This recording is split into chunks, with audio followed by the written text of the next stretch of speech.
At 12, my uncle thought it was funny to hold my head underwater while everyone laughed. My mom said, "Don't be so sensitive. He's just toughening you up." I left that family behind the first chance I got. Decades later, their messages started flooding in. I'm a 34M now, but this story really started when I was a kid.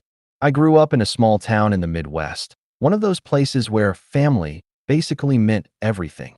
Except in my case, it didn't mean safety. It meant survival.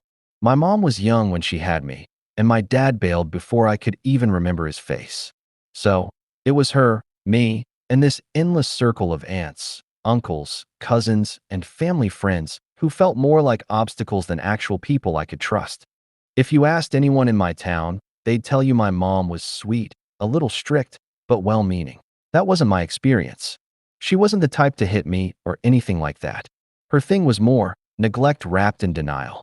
Anytime I cried or got hurt, her line was, "Don't be so sensitive." If I was upset, it wasn't a problem to solve. It was me being dramatic. That's how I ended up almost drowning when I was 12. It was one of those summer cookouts at my uncle's place. He had this above-ground pool in his backyard. Nothing fancy, but when you're a kid in July, it feels like heaven. I remember the chlorine smell hitting me as soon as I climbed the ladder, my cousins splashing around, the adults laughing with their beers on the deck. For once, I felt like I could actually enjoy myself. Then my uncle, this big guy who thought he was hilarious, decided I looked like an easy target.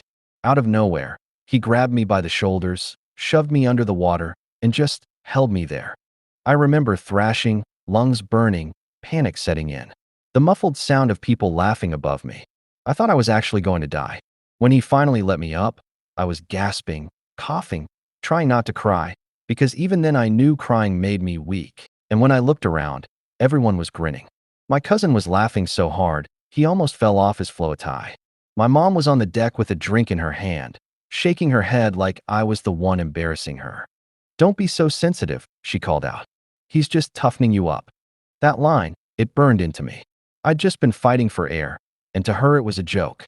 My uncle patted me on the head like I was a dog, and everyone moved on. But for me, something shifted. I think that was the moment I realized my family wasn't my safety net. It was the thing I needed saving from. After that day, I stopped trusting them. Every insult, every tough love jab, every time my mom dismissed me, it all stacked up. I started keeping to myself, staying out late just to avoid being home, burying myself in video games and schoolwork. By the time I hit high school, I was already planning my escape. My grades weren't perfect, but I worked like hell to get decent ones.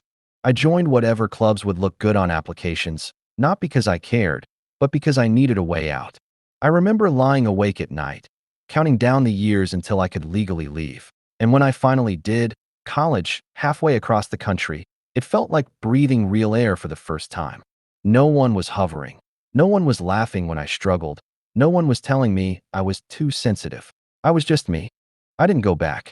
Holidays, birthdays, all that, I skipped it. At first, they called. My mom would leave voicemails saying I was breaking her heart or that I was too busy for family.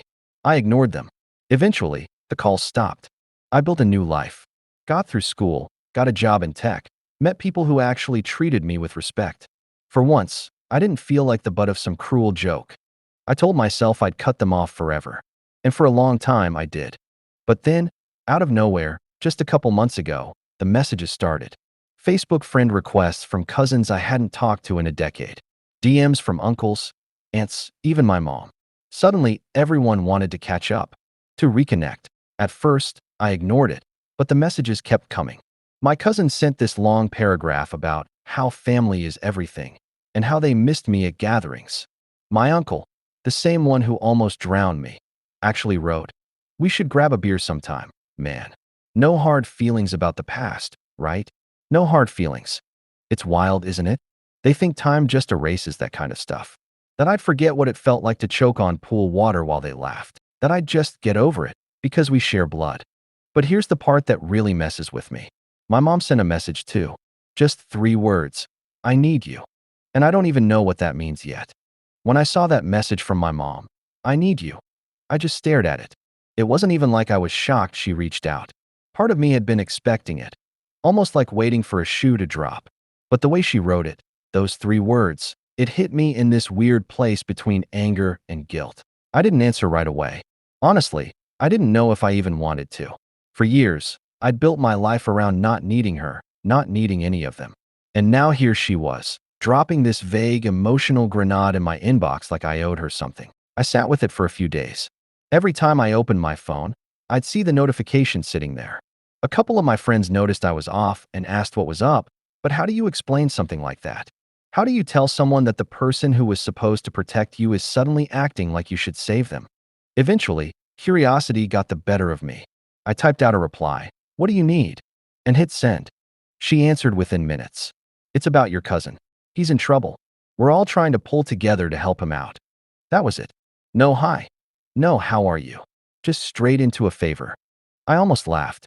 Decades of silence. And the first time she reaches out, it's about money. I didn't even need to ask what help him out meant. My family's version of pulling together always meant bailing out whoever screwed up the worst. Turns out, my cousin, same one who laughed the hardest when I almost drowned, got arrested for a DUI. Not his first either. He'd crashed into someone's car, totaled it, and now he was facing charges. My uncle, his dad, was trying to keep it quiet, and apparently everyone was chipping in to cover the lawyer. And by everyone, they meant me. I told her no, point blank. I said I wasn't interested, that I hadn't spoken to them in years, and that I wasn't about to bankroll my cousin's bad decisions. Her response? "You've changed. I raised you better than this." That one sent me over the edge. I literally laughed out loud in my apartment, but it wasn't a funny laugh. It was bitter. She raised me better? The same woman who let her brother nearly drown me, and then told me I was too sensitive? The same woman who watched me shut down emotionally as a kid and never once asked why? She had the audacity to guilt trip me now. I didn't reply. I thought that would be the end of it. It wasn't. Within a week, the floodgates opened. My uncle messaged me, "Come on, man, it's family. We've all done dumb stuff. You're doing well now, help us out." My aunt chimed in, saying I was cold for abandoning them. Even my younger cousin, who I barely knew, sent a guilt-ridden essay about how blood is thicker than water. It was insane. They were acting like I was some kind of bank account they had a right to access. Like all those years of ignoring me, dismissing me, laughing at me, they didn't exist anymore. I ignored them all, but it didn't stop. My mom called. I didn't pick up, so she left voicemails, each one more emotional than the last. First, she was calm, saying, "We just need you right now." Then she got angry. "You're selfish. You think you're better than us." And then, the one that messed me up the most, she cried. Actually cried. Said she was sorry for the past, that she missed me, that she couldn't believe her only son hated her. I'll admit it, I broke down a little hearing that. I don't care how much you think you've moved on. Hearing your mom cry and say she misses you hits different. It pulls at this primal part of you that still wants your parents' love, no matter how much damage they've done. But here's the thing, I didn't believe her. Not really. Because if she truly felt sorry, she wouldn't have reached out now, in the middle of some family crisis, asking for money. She'd have reached out years ago. She'd have apologized then. I started questioning myself, though. Like, was I being too harsh? Was I just holding on to old grudges? Therapy had taught me that closure isn't always possible. But damn, in that moment, I wondered if I was throwing away my last chance at some kind of reconciliation. Then I remembered something. When I was 15, I got jumped by some kids at school. Nothing major, but they roughed me up pretty good. I came home with a black eye, and instead of comforting me, my mom's first words were, "Well, maybe you should learn how to fight back." She said it like it was my fault, like I was weak for not being able to defend myself. No hug. No, "Are you okay?" Just another lesson in tough love. And I realized that was the pattern. Every time I needed her, she wasn't there. Every time I hurt, she brushed it off. And now that she needed something, suddenly it was my responsibility to show up? Nah, I couldn't do it. So I ignored her again, deleted the voicemails, left the messages unread. But the thing is, silence doesn't always end things. Sometimes, it just makes people push harder. And that's exactly what they did next. After I ignored the voicemails and messages, I thought maybe they'd eventually give up. People like my family don't usually put in sustained effort unless there's something in it for them. But I underestimated how entitled they felt to me. It started small. My cousin. Yeah, the DUI one. posted on Facebook about how family sticks together unless some people think they're too good for where they came from. He didn't tag me, but let's be real, everyone knew who he was talking about. A couple of relatives liked it, dropped comments like preach and sad but true. I ignored it. But then, one of my old high school classmates DM'd me a screenshot. Dude, is this about you? He asked. That's when it hit me. They weren't just trying to guilt me in private anymore. They were trying to smear me publicly. Next, my uncle posted some long rant about kids these days forgetting who raised them and how success doesn't mean anything if you abandon your blood. Again, no name, but come on. The subtext was loud.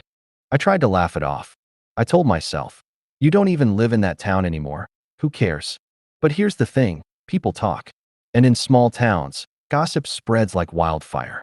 I had coworkers back here in the city who were from the Midwest, and I didn't want this garbage somehow bleeding into my professional life. And then it did. One morning, I got to work and my manager pulled me aside. She looked uncomfortable, like she didn't even want to bring it up. She told me that someone had called the office asking for me, claiming to be a family member. Apparently, they said I was ignoring responsibilities back home, and maybe not as trustworthy as I seemed. Luckily, my manager knew it was nonsense, but she had to check in because HR flagged the call. I was furious. This wasn't just family drama anymore. They were crossing lines into my career. That was the one thing I'd built completely on my own, without their interference, and now they were trying to poison it. That night, I called my mom. Not because I wanted to talk, but because I needed answers. She picked up on the first ring, like she'd been waiting. Finally, she said, like I was the one dodging her for no reason. I didn't waste time. Did you or anyone in the family call my job? She hesitated. I could hear it in her voice. Then she sighed. We just didn't know how else to get through to you. You're shutting us out. You're being cruel. Cruel? I snapped. You let your brother nearly drown me when I was a kid. You told me to stop being sensitive when I was literally choking on water.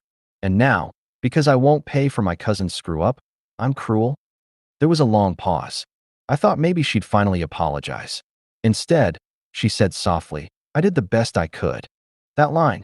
God, I hate that line. It's the shield every parent who screwed up hides behind. The best you could doesn't erase years of neglect. It doesn't erase the laughter when I was hurting. It doesn't erase the way she always chose my cousin's needs over mine. I don't owe you anything, I said finally. Not money, not forgiveness, not my time. You made your choices. Now I'm making mine. She started crying again, saying I was breaking her heart. But I didn't feel guilt this time. I just felt done. I hung up. I thought maybe that would finally be the end. It wasn't. A week later, I got an email from an unknown address. The subject line just said, ungrateful.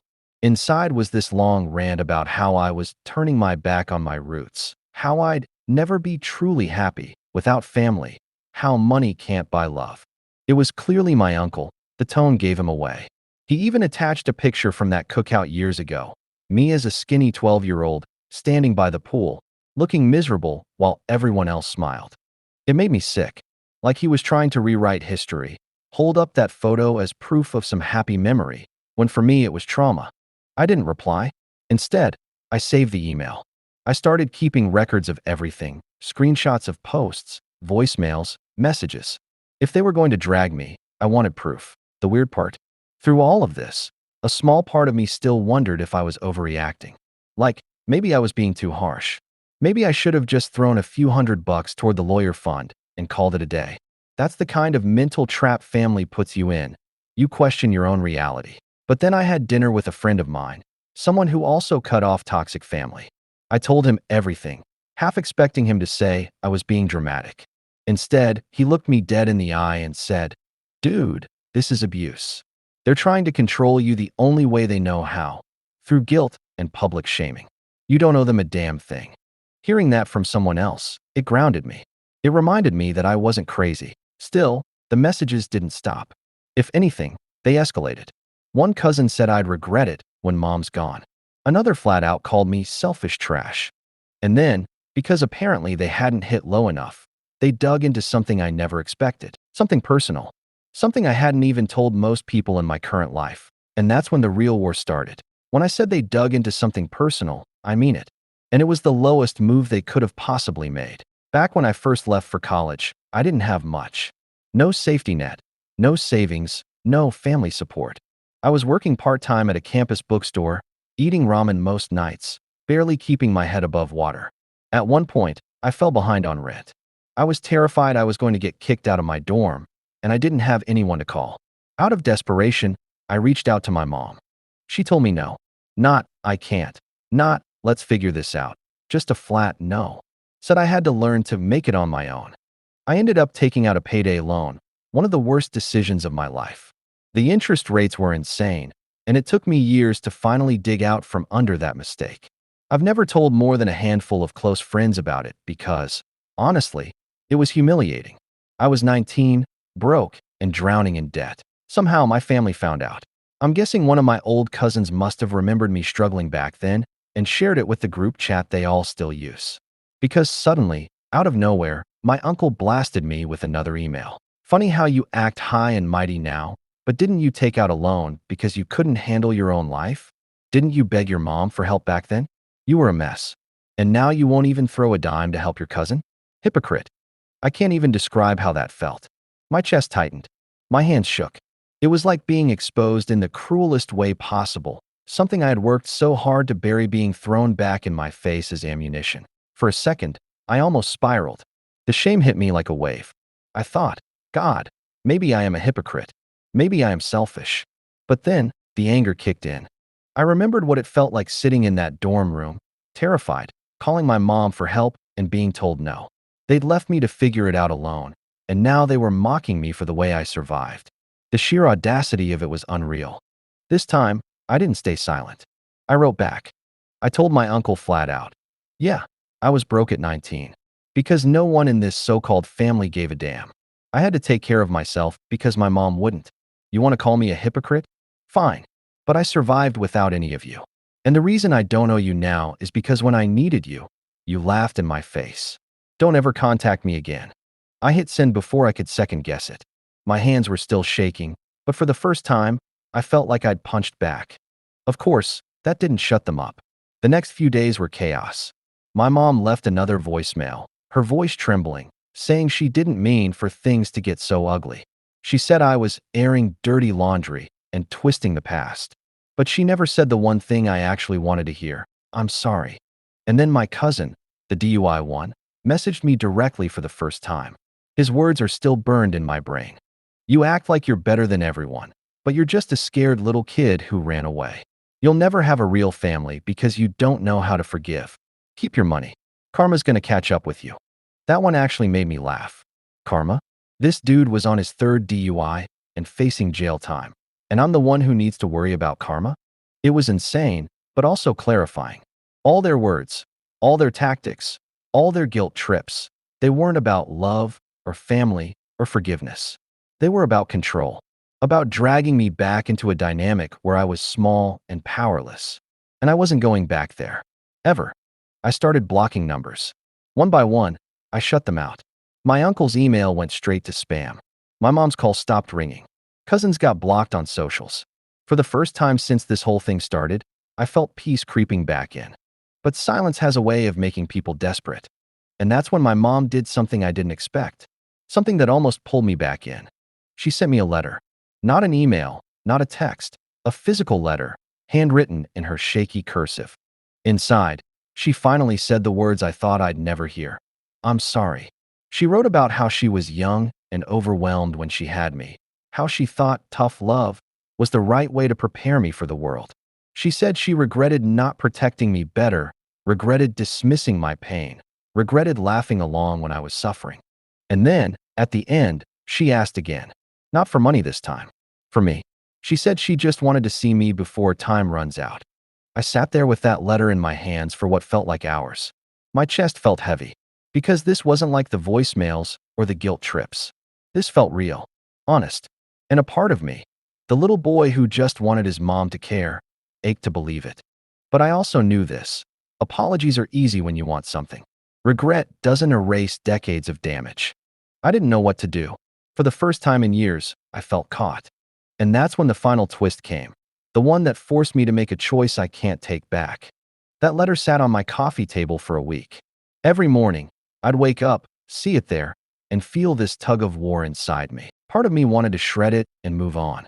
Another part, the one that still remembered being 12 and wanting my mom to pull me out of that pool, wanted to call her and give her the chance she was asking for. The decision got made for me. One Sunday afternoon, I got a call from an unknown number. Normally, I don't pick those up, but something in me said I should. It was my aunt. Her voice was shaky, and she didn't waste time. "Your mom's in the hospital," she said. "Stroke. They don't know if she'll make it." For a moment, I couldn't breathe. All the anger, all the walls I'd built, they cracked in an instant. I felt 12 again, powerless. My first instinct was to book a flight, to run to her bedside. But then I remembered everything. The water in my lungs, the years of silence, the guilt trips, the emails. I remembered the way she only ever reached out when she needed something. Still, she was my mom. I flew back to the Midwest the next morning. Walking into that hospital felt surreal. The town hadn't changed. Same cracked roads, same faded signs. It was like stepping back into a nightmare I'd spent my whole life trying to wake up from. When I got to her room, she was unconscious. Tubes, monitors, the whole thing. My aunt and uncle were there. The same uncle who had held me underwater. He actually had the nerve to clap me on the back and say, "Knew you'd come through, kid." I wanted to deck him. Instead, I just brushed past and sat by my mom's bed. She looked small, fragile. Not the woman who had dismissed me my whole life. Just an old lady hooked up to machines. I stayed for hours. Talked a little, mostly to myself. Told her about my job, my friends, the life I'd built without them. Told her I wished things had been different. Told her I didn't know if I forgave her. And maybe she heard me. Maybe she didn't. I'll never know. She woke up the next day. Barely. Her speech was slurred, her movements weak. But when she saw me, her eyes filled with tears. She reached for my hand. "I'm sorry," she whispered. 2 words. That was all she could manage. And in that moment, I realized something. I wasn't here for her. Not really. I was here for me. To look her in the eye and know I hadn't let bitterness completely harden me. To give that scared kid inside me some closure. I stayed 3 days. Sat with her, talked a little, let her know I was okay. But I didn't stay longer. When my uncle tried to corner me about family support and helping with medical bills, I shut him down cold. "I came to see my mom, not bankroll you," I said. The look on his face was priceless. When I left, I hugged my mom once. She cried again, and I felt that old ache in my chest. But as I walked out of that hospital, I knew I wasn't coming back. Not for holidays, not for birthdays, not for crises. The messages haven't stopped completely. My cousins still try, dropping comments like, "You'll regret this," or "Family is forever." My uncle sent another ranting email I didn't even bother to open. But the difference now is, I don't care. I don't need their approval. I don't need their version of family. Because here's what I finally learned. Family isn't the people who share your blood. It's the people who show up when you're drowning, not the ones who hold you under. I've built my own family now. Friends who check on me because they want to, not because they expect something. Colleagues who respect me. People who know my worst parts and don't use them as weapons.